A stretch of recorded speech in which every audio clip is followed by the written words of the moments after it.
ဒီစပုံမူကြီးကရုတ်တရက်သူ့အုတ်ထုတ်ကိုချွတ်လိုက်ပြီးခေါင်းပေါ်မှာဂျုံမုံတွေဖြူနေပါတယ်။နောက်ပြီးတော့ကြက်ဥတစ်လုံးကိုဖောက်ပြီးခေါင်းပေါ်ကိုလောင်းချကဂျုံမုံတွေနဲ့နှံ့အောင်နှဲနေပါတယ်။တမန်သွားပြီးတဲ့အခါမှာတော့သူ့ခေါင်းတစ်ခုလုံးကိုပေါင်မုတ်ချောက်တွေအပြည့်နဲ့ဖုံးလိုက်ပြီးပြင်ဆင်ပြီးတာနဲ့စပုံမူကြီးက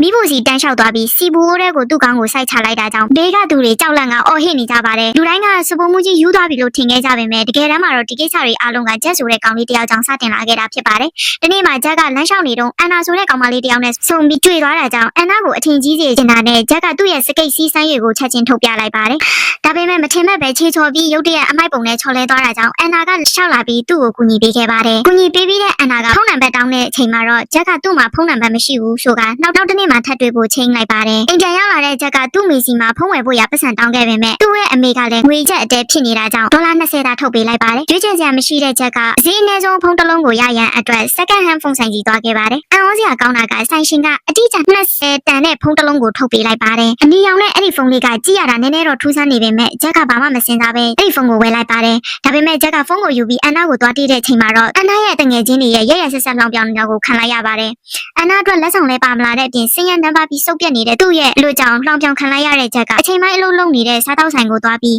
စပူမှုစီမှာလာစာကျိုးထုတ်ပေးဖို့တောင်းဆိုခဲ့ပါတယ်ဒါပေမဲ့စပူမှုကြီးကလာစာကျိုးမထုတ်ပေးတဲ့အပြင်ဂျက်ကိုပတ်စံအတူထုတ်ပေးပြီးအလုပ်သမားတွေရှေ့မှာအချစ်နဲ့မထိုက်တန်မှုဆိုကလောင်ပြောင်ဒီမောအဆက်ခွဲခဲ့ပါတယ်တစ်ခါပြီးတစ်ခါအဆက်ခွဲခံရတဲ့နောက်မှာတော့ဂျက်တယောက်ကစိတ်ပြတ်သွားပြီးသူ့ရဲ့ဖုန်းကိုကြည့်ကရင်ဖွင့်ပါတယ်အဲ့ဒီချိန်မှာပဲဖုန်းကလှုပ်ဝက်နံပါတ်တစ်ခုကိုနှိပ်မိသွားပြီးအလိုလျောက်ခေါ်ဆိုနေတာကြောင့်ဂျက်ကတော့ဒါကဖုန်းဝယ်တာတစ်ခုလိုပဲထင်ပြီးတိတ်ကြည့်မဆိုင်ခဲ့ပါဘူးနောက်တစ်ရက်မှာတော့သူ့ကိုအဆက်ခွဲခဲ့တဲ့စပူမှုကြီးကရုတ်တရက်ထူးဆန်းတဲ့မတော်တဆတစ်ခုနဲ့အစားကတော့ဂျက်သိပ်ပြီးသတိမထားမိပေမဲ့နောက်ပိုင်းမှာသူ့ကိုလှောင်ပြောင်ရီမောခဲ့တဲ့သူတိုင်းကတယောက်ပြီးတယောက်ထူးထူးဆန်းဆန်းသိချလာတာကြောင့်နောက်ဆုံးမှာတော့ဒါရီအားလုံးကဒီဖုန်းရဲ့လှုပ်ဝက်ချက်ကြောင့်နဲ့သက်ဆိုင်နေမလားဆိုကတွေးမိသွားပါတယ်တစ်ချိန်တည်းမှာပဲအဲ့ဒီဖုန်းကလည်းအန်ဒီရဲ့များလုံးနဲ့အငွေအသက်တွေဖြစ်လာနေပါတယ်